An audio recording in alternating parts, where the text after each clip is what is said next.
이 인생을 살다 보면 인간관계라는 것이 참 녹록하지가 않습니다. 나이를 먹어가면서 책을 보고 유튜브 영상도 보고 나름대로 하나씩 공부하면서 깨닫고 스스로 성장했다 느끼는데도 여전히 인간관계는 어렵고 상처를 받습니다. 하지만 더 나은 인생을 살아가기 위해서는 지금처럼 노력할 수밖에 없는 것 같습니다. 이번 영상에서는 비판적인 염세주의 철학자 쇼펜하우어답게 조금은 다른 인간관계 처세술에 대해서 함께 나누고자 합니다. 인간은 선천적으로 고독하며 모든 불행과 고뇌의 근원은 인간관계에 깊숙이 박혀 있다. 인간의 모든 불행은 혼자 있을 수 없어서 생기는 것이다. 그 원인은 인간이 본질적으로 배신을 하기 때문이다.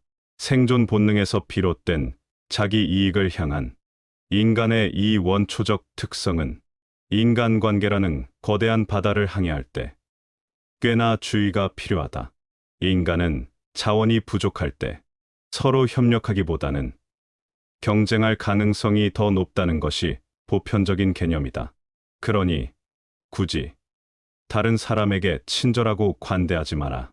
지나치게 관대하고 다정하면 상대방은 무례해진다. 우정이나 사랑의 유대가 깨졌을 때 그것을 바로잡고 회복시키려 하는 것은 본능적이고 즉각적인 반응일 수 있다. 그러나 모든 관계가 회복되는 것은 아니라는 것을 알아야 한다. 모든 관계에는 강요와 고충, 위험이 따른다. 이는 가족에게도 마찬가지다. 가족이라고 해서 꼭 맞춰야 할 필요는 없다. 호의가 계속되면 권리인 줄 착각하는 대상에는 가족도 예외일 순 없다. 인간의 진정한 자아가 드러나는 것은 오롯이 혼자일 때이다. 온전히 혼자가 되어 고독을 받아들일 줄 아는 사람만이 자신의 진정한 자아를 발견할 수 있다. 내면이 풍요로우면 스스로 만족할 줄 알기에 굳이 관계를 맺고 만들 필요가 없다. 물론 사람과의 관계에서 일부러 고립될 필요는 없다. 어떤 관계를 맺을 때는 균형 감각이 특히 중요하다. 모든 관계에는 무언의 경계, 모래 위에 그어진 넘지 말아야 할 선이 있다. 이러한 경계를 무례하게 넘어서면 관계를 끊어야 하는 어려운 결정을 내려야 한다. 우정은 복잡하고 입체적이기에 항상 표면에 보이는 것과는 다를 수 있다. 견고하고 오래가는 것처럼 보이는 우정은 한순간에 예기치 않게 붕괴되어 바다에 쓸려간 모래성처럼 빠르고 갑작스럽게 사라진다. 이러한 관계는 종종 기쁨보다 고통을 더 많이 가져온다. 이는 우정을 포함한 모든 관계가 일정 수준의 경계심을 가지고 접근해야 한다는 냉철한 알림이다. 과도한 친절이나 관대함은 종종 다른 사람들로 하여금 경계를 허물게 만들어 역효과를 만들어낸다. 계속되는 호의가 반복이 되면 그것은 어느 순간 권리로 변모한다. 다른 사람을 돕는 것은 도움을 소중히 여기는 사람들을 위해서만 해라. 끊임없이 위로만 향하는 시선이 인간의 결점이다. 그리고 그것은 불행으로 이어지기 쉽다. 도달할 수 없는 위를 향해 애쓰는 것보다 자신을 낮추고 아래를 보는 것이 낫다. 너무나 과하게 보이는 행복 뒤에는 감춰진 불행이 크게 자리하고 있을지 모르니 한 번쯤은 의심하고 경계하라. 인간관계는 친절을 무조건 베푸는 사람이 아니라 보답하는 사람과의 관계이다. 불화 속에서는 항상 중립의 입장을 취하고 말을 아껴라. 세상은 넓고 인간의 본성이 심어준 두려움은 그보다 더 깊다. 은폐는 과실을 이기고 침묵은 계시를 이기는 법이다. 살면서 문득 지난 날을 돌이켜보면 착한 사람으로 인정받기 위해 노력하는 게 얼마나 가치가 없는지 알게 된다. 인간관계는 적당한 선의만으로 관계를 유지하라. 친밀하지 않은 경우 과한 친절은 필요하지 않다. 잘해주다 보면 타인은 그것을 당연하게 여기고 어느새 선을 넘는다. 그냥 필요 정도에 따라 적당하게 균형 잡힌 관계 정도만 유지하는 게 좋다. 오가며 인사를 하는 사이, 이야기는 하지만 개인적인 이야기는 나누지 않는 그 정도로 이해하면 좋을 것이다. 시기와 질투 없는 현명한 인간 관계를 위해서는 어떻게 해야 하는가? 답은 간단하다. 바로 자신이 맡은 바를 성실하게 열심히 하고 그것을 바탕으로 실력으로 위아래로 인정을 받고 존중받는 것이다. 자신의 일에 집중한다면 다른 이들이 함부로 대할 수 없다. 모두에게 사랑받을 수는 없지만 나를 싫어할 이유 또한 없을 것이다. 다른 이들에게 너무 많은 것을 기대하지 말고 받으려 하지 마라. 이는 헛된 기대이다. 어차피 인간은 고독한 존재이다. 그래서 타인에게서 자유로워지는 연습이 필요하다. 남의 시선을 중요하게 여기는 습관은 굳어지면 굳어질수록 삶은 그만큼 해롭고 불리해진다. 사회적 기대의 족쇄와 시선을 신경 쓰지 마라. 인간은 사회의 시선에 사로잡혀 삶의 상당 부분을 허비한다. 다른 사람의 시선을 신경 쓰는 것은 그들의 노예와 다를 바 없다. 노예는 늘 주인에게 속박되어 있고 그의 눈치를 살피고 명령에 따라 살아간다. 우리가 겪었던 걱정과 두려움의 절반 이상이 남의 시선을 의식한 우려에서 왔다. 타인의 시선은 병증과 같다. 쉽게 상처받는 자존심, 허영심과 자부심, 체면도 모두 남의 시선이라는 뿌리에서 나온 것이다. 하루빨리 남들의 시선에서 벗어나 혼자가 되어라. 행복하기 위해서는 진정한 자아와 남의 눈에 비친 자신을 확실히 구분해야 한다. 타인의 관심과 시선에 얽매이지 않고 사는 사람만이 행복해질 수 있다. 사람들은 배신의 대부분이 전혀 알지 못하고 친하지 않은 사람이라고 생각한다. 하지만 생각해보라. 친밀한 관계이기에 배신이 일어나고 그로 인해 상처를 받는 것이다. 그저 그런 관계의 사람은 배신할 거리가 없고 있더라도 그로 인해 상처받을 일도 없다.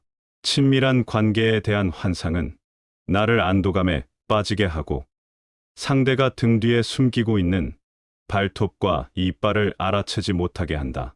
나와 가장 가까이 있는 사람이 때로는 우리에게 가장 깊은 상처를 주고 삼키기 어려운 아주 쓰라린 약이 될 수 있음을 잊지 말라. 사람과의 관계에서 100% 신뢰라는 것은 있을 수 없다. 그러니 스스로 지키고 성장시키기 위해 노력하라. 인간은 본질적으로 타인의 행위와 태도에 돌을 던지는데 재빠르다. 그런 사람은 일반적으로 상대방의 실수에만 집중하면서 자신의 결점은 안중에도 없다. 이기적인 성품을 지닌 사람은 늘 비탄에 빠지며 타인의 감정 따위는 무시한다.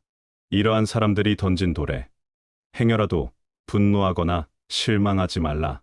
자신이 아닌 타인의 일에 참견하고 관여하고 싶은 욕망은 인간에게 스며든 원초적 본능이다. 삶이란 끝 없는 괴로움과 같다. 언제나 좋을 것이라 생각하지 마라. 행복은 아주 잠깐 스쳐 지나는 것이다. 끊임없는 행복과 쾌락 만족을 추구하다 보면 필연적으로 진정한 행복이란 것을 알 수 없는 삶을 살게 된다. 삶이란 고통과 불안함이 존재할 수밖에 없다는 것을 인정하고 받아들여라. 이 인생의 고난과 시련은 어쩔 수 없는 평생의 동반자다. 본질적으로 인간은 고독 속에서 삶의 여정을 횡단한다. 홀로 역경에 맞서고 궁극적으로 홀로 죽음에 직면한다. 이 인생은 일련의 도전과 시련이다. 기쁨의 파도는 더덥고 슬픔의 폭풍이 너무 흔하게 일어나는 격동의 바다로 볼 수 있다. 이 복잡한 여정에서 고독과 외로움은 길을 안내하는 등불 역할을 할 수 있다. 고독과 외로움의 진정한 힘은 인내하는 것으로 끝나지 않는다. 고통과 외로움의 궁극적인 본질은 그 안에서 삶의 의미와 목적을 찾는 것에 있다. 간혹 혼자이기에 느끼는 편안함도 이에 기인한 것이다. 다만 외로움과 고독에는 약간의 차이가 있다. 외로움은 고독을 즐기지 못하는 고통을 뜻하는 반면, 고독은 혼자인 그 순간에 발견되는 평온함, 편안함을 나타내는 것이다. 고독에 대한 두려움은 사람과 어울리고자 하는 본성을 끄집어낸다. 그리고 고독이 두려워 관계를 맺고 어느새 군중 사이에 있다. 그렇기에 군중 사이에서 어느 정도 고독을 유지하는 방법을 익혀야 한다. 어떤 생각이 든다고 해서 그것을 즉시 다른 사람에게 말하면 안 된다. 다른 사람의 말을 지나치게 믿어서도 안 된다. 도덕적으로나 또는 사상적으로 다른 사람에게 너무 많은 기대를 해서도 안 된다. 또한 다른 사람의 견해에 대해 담담해지고 흔들리지 않는 태도를 길러야 한다. 왜냐하면 이것이야말로 제대로 된 관용을 기르는 가장 실제적이고 실현 가능한 방법이기 때문이다. 이제 조금은 알 것 같은가? 인간이 자신의 자아를 발견하고 인생의 의미를 깨닫는 과정이 바로 고독이다. 그러니 타인에게 친절할 필요가 없다. 인간관계를 맺을 때는 어떤 자세를 취해야 할까? 아무리 가까운 사이라도 항상 주변 사람들이 떠날 수 있다는 것을 염두에 두고 다른 사람에게 나란 존재가 필요 없더라도 마음의 상처를 받지 않고 지장이 없도록 내면의 힘을 길러야 한다. 일생은 짧다. 누군가를 위해 살 여유 따위는 없으며 타인이 우리 생각을 좌지우지하게 만들어서도 안 된다. 유한한 삶을 저버리지 않기 위해서 우리는 우리에게 주는 모든 기회를 전력으로 움켜쥐어야 한다. 고독을 받아들이고 의존의 사슬을 끊어라. 이러한 실현의 시간을 통해 우리는 꽃 피우며 더 강해질 수 있다. 고통의 다른 모습은 행복이지만 실제로 고통이 행복이 되는 경우는 인생에서는 흔히 접할 수 없는 진귀한 순간이다. 고통은 사람을 성장시킬 수 있으며 근심은 사람을 더욱 성숙하게 만든다. 사는 게 쉽지 않다는 걸 명확히 알아야 자신이 가지고 있는 모든 것을 아끼고 사랑하게 된다. 인간은 언제나 나에게 없는 것만 생각하고 강렬하게 원한다. 그것이 바로 인간의 본성이다. 그리고 이러한 태도는 인생을 더욱 비참하게 만든다. 이 인생을 진정으로 즐기기 위해서는 현재를 즐길 줄 아는 것이 가장 중요하다. 미래는 현재가 모여서 만들어지는 것이다. 우리는 불행의 존재가 아니라 도전의 존재이며 바로 그 도전이 우리의 존재를 풍요롭게 한다. 우리는 끊임없는 발전과 도전의 삶을 살아야 한다. 로마의 격언 중에 천성은 아무리 쫓아내도 되돌아온다라는 말이 있다. 인간이 태어날 때 갖고 나온 고유한 성격과 개성은 절대로 바뀌지 않는다. 3살 버릇이 여든까지 가는 것이 아니라 태어날 때의 성격을 무덤까지 갖고 가는 것이다. 어떤 이유로든 한번 절교한 친구와 화해하는 것은 잘못이다. 그 친구는 훗날 똑같은 상황에서 똑같은 실수나 잘못을 되풀이할 것이기 때문이다. 그때 가서 그럴 줄 몰랐다고 말하거나 비난해봐야 소용없다. 그러니 절교한 친구하고는 절대 화해하지 마라. 고독을 사랑하는 습관을 가져야 한다. 개성이 확연히 뚜렷한 사람들은 본질적으로 고독과 함께일 수밖에 없다. 이러한 성향은 타고난 것으로 시간이 지남에 따라 해방감과 편안함을 줄 수 있다. 이 고독을 자신의 동반자로 생각하는 습관까지 만든다면 그것이 제2의 천성이 되기도 한다. 심지어 고독은 창의성을 키우는데 도움이 된다. 고독에 잠기는 것은 내면의 생각과 감정의 미로를 가로질러 독특한 시각과 생각을 발견할 수 있는 기회를 제공한다. 고독은 당신의 생각을 깊이 파고들 수 있는 시간적, 공간적 사치를 제공한다. 고독을 즐기는 습관을 키우고 싶다면 혼자 충분한 시간을 보내고 자기 자신과 친구가 되는 것이 중요하다. 그렇게 나이가 들어감에 따라 고독이 편안함과 단순함의 원천이 될 수 있음을 인식해야 한다. 고독은 물에서 물고기를 발견하는 것처럼 아주 자연스럽다. 내면의 풍요로움이 넘치는 사람은 타인에게 기대지 않는다. 내면의 자아가 부족할수록 외적인 요소에서 끝없는 자극을 얻으려 한다. 하나, 내면의 자아가 풍요롭다면 스스로의 주인으로서 자신의 내면에서도 즐거움과 행복을 찾을 수 있다. 이 과정을 통해 자신을 이해하고 감정을 인식하고 자신의 생각을 이해할 수 있다.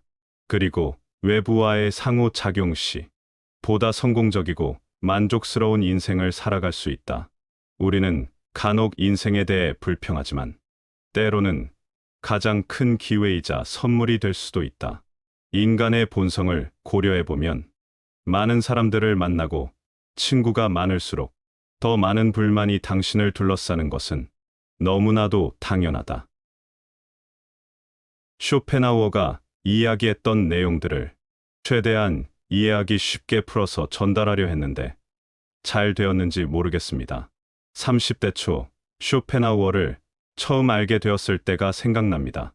비판 일변도의 사상이 너무 불어라. 이 사람은 왜 이렇게 비판적이기만 할까 생각했었습니다. 쇼펜하우어는 모든 사람은 자신의 이해 정도와 인식의 한계 내에서만 세상을 바라볼 뿐이다. 라고 이야기했는데 그때의 제가 딱 그 정도였던 것 같습니다.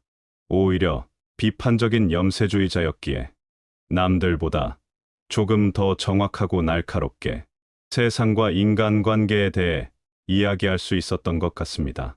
쇼펜하우어의 이야기가 공감되셨길 바랍니다. 지금까지 방구석 철학이었습니다. 긴 영상 시청해 주셔서 감사합니다.